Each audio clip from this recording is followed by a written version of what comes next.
ইউনুসিয়া মাদ্রাসা এই যে কার্যক্রম, এটা নিয়ে এখন প্রশ্ন উঠছে যে এটা কি বাংলাদেশের সীমানার বাহিরে কিনা, বা বাংলাদেশের ভিতরে আরেকটা দেশ কিনা, বা বিএনপি সরকার এদেরকে প্রচ্ছন্নভাবে কোনো লাই দিল কিনা। লাই দেওয়া মানে সুযোগ সুবিধা দেওয়া, তোমরা যা খুশি তা করো, এই প্রশ্ন উঠেছে। আমরা এই কথাটাই বলেছি যে আল্লাহর দেওয়া ইসলাম, আর এরা যেটা প্র্যাকটিস করছে এটাই ইসলাম নয়।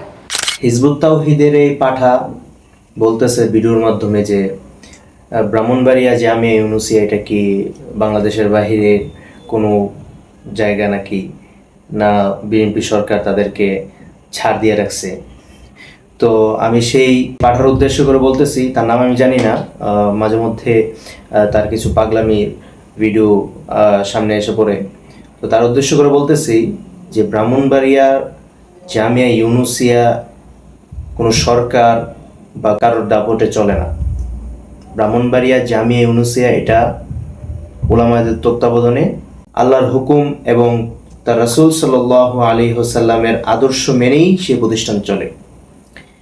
আর জামিয়া ইউনুসিয়ার কে নিয়ে অ্যালার্জি তো কোনো ভালো মানুষের থাকার কথা নয়, কারণ এই জামিয়া নিয়ে অ্যালার্জি ছিল বিগত যেই পরাজিত শক্তি আওয়ামী লীগের লোকদের, এবং বিশেষ করে ওবায়দুল মুক্তাদি যে সাবেক এমপি ছিল, এদের চুলকানি ছিল। তো তোমার এত অ্যালার্জি লাগে কেন? এই মাদ্রাসা থেকে নানান ধরনের অভিযোগ আসছে, বিভিন্ন সাংস্কৃতিক কার্যালয় হামলার, ওই যে নরেন্দ্র মোদীর যে আগমন উপলক্ষে যে তাণ্ডবটা হলো ব্রাহ্মণবাড়িয়া শহরে, সরকারি দলিল দস্তাবেজ পুড়ে দেওয়া, রেল স্টেশন ধ্বংস করা, বাস স্টেশন, এটা তো জানে সবাই, সরকার আসছে।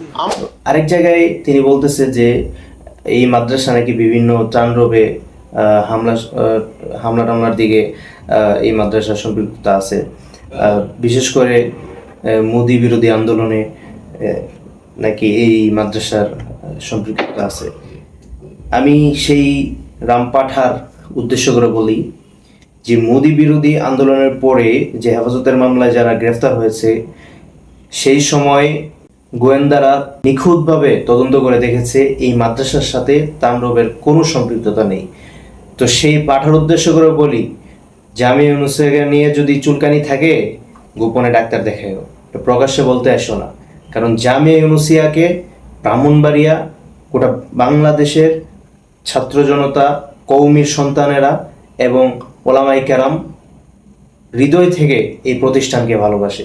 এই প্রতিষ্ঠানের ছাত্র আল্লামা মুফতি ফজলুল হক আমিন রহমতুল্লাহি আলাইহি, এই প্রতিষ্ঠানের উস্তাদ ফখরে বাঙ্গাল আল্লামা তাজুল ইসলাম রহমতুল্লাহি আলাইহি, এই মাদ্রাসাকে নিয়ে উল্টাপাল্টা কথা বলে রাস্তায় কিন্তু বের হতে পারবে না।